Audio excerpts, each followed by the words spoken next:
Genghis Khan had endless women and 200 children as a reward for conquest, he tweeted. I'm the most searched man on the planet. I've conquered Earth. I'm the highest status male on the planet. Females do not expect loyalty from me.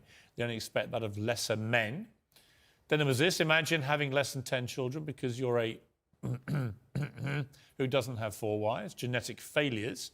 Finally, if a girl follows me and she's hot and I see a single picture of her in a private jet, it's block. Women can't afford jets. Women are all brokies. Why are you flying around on some man's jet? You should have been a virgin when I met you. Haram. All right, Andrew Tate. Now, you're getting very near the knuckle with some of those tweets. Am I?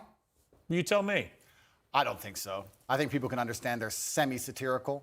I think people can understand. Do you mean them as jokes or do you mean them? It's not that I don't mean them as jokes. I mean, they're a overall public commentary and observation. I do mean what I say. If I were to see a girl on a private plane on Instagram, for example, I would assume that a man put her on that private plane. I would not assume she bought it herself. What if it was... Perhaps that makes me misogynistic. What if it was Ariana Grande or Beyonce? Well, that's slightly different, isn't it? Why? Because they're famous and very They're rich. women?